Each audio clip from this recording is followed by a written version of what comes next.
ಗಾದೆ ಮಾತು ವಿಸ್ತರಣೆ. ತುಂಬಿದ ಕೊಡ ತುಳುಕುವುದಿಲ್ಲ. ಗಾದೆಗಳು ವೇದಗಳಿಗೆ ಸಮ. ವೇದ ಸುಳ್ಳಾದರೂ ಗಾದೆ ಸುಳ್ಳಾಗದು. ಗಾದೆಗಳು ಹಿರಿಯರ ಅನುಭವದ ನುಡಿಮುತ್ತುಗಳಾಗಿವೆ. ಕನ್ನಡದ ಹಲವಾರು ಗಾದೆಗಳಲ್ಲಿ ತುಂಬಿದ ಕೊಡ ತುಳುಕುವುದಿಲ್ಲ ಎಂಬುದು ಒಂದಾಗಿದೆ. ತುಂಬಿದ ಮಡಿಕೆಯಲ್ಲಿ ನೀರು ತುಳುಕುವುದಿಲ್ಲ. ಹಾಗೆಯೇ ಎಲ್ಲವನ್ನೂ ತಿಳಿದ ಜ್ಞಾನಿ ಅಹಂಕಾರ, ಅತಿಯಾದ ಮಾತು, ಅನಗತ್ಯವಾಗಿ ಮಾತನಾಡುವುದಿಲ್ಲ. ಅರ್ಧ ತುಂಬಿದ ಕೊಡವು ತುಳುಕುತ್ತದೆ, ಆದರೆ ತುಂಬಿದ ಕೊಡ ತುಳುಕುವುದಿಲ್ಲ. ಇದರ ಹಾಗೆಯೇ ಅಲ್ಪಜ್ಞಾನಿ ಮಹಾಗರ್ವಿ. ಅವನು ತನಗೆ ಎಲ್ಲವೂ ತಿಳಿದಿದೆ ಎಂದು ಗರ್ವಪಡುತ್ತಾನೆ. ಅತಿಯಾಗಿ ಮಾತನಾಡುತ್ತಾನೆ. ಅನಗತ್ಯ ಸಂವಾದ ಮಾಡಿ ತಾನೇ ಜ್ಞಾನಿ ಎಂದು ತೋರಿಸಲು ಪ್ರಯತ್ನಿಸುತ್ತಾನೆ. ಇದನ್ನೇ ಮಡಿಕೆಗೆ ಹೋಲಿಸಿ ತುಂಬಿದ ಕೊಡವು ಎಂದಿಗೂ ತುಳುಕುವುದಿಲ್ಲ. ಅರ್ಧಂಬರ್ಧ ತುಂಬಿದ ಕೊಡವು ತುಳುಕುತ್ತದೆ, ನೀರನ್ನು ಹೊರಚೆಲ್ಲುತ್ತದೆ.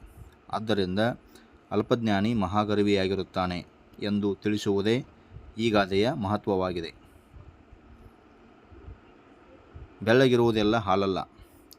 ಗಾದೆಗಳು ವೇದಗಳಿಗೆ ಸಮ. ವೇದ ಸುಳ್ಳಾದರೂ ಗಾದೆ ಸುಳ್ಳಾಗದು. ಗಾದೆಗಳು ಹಿರಿಯರ ಅನುಭವದ ನುಡಿಮುತ್ತುಗಳಾಗಿವೆ.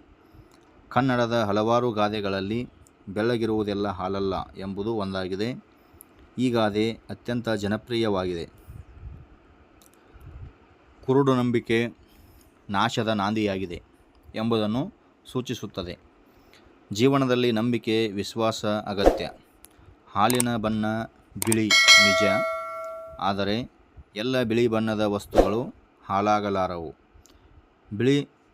ಬಿಳಿ ಎಂದು ಸುಣ್ಣದ ನೀರನ್ನು ಕುಡಿಯುವುದು ಅವಿವೇಕತನದ ಲಕ್ಷಣವಾಗುತ್ತದೆ.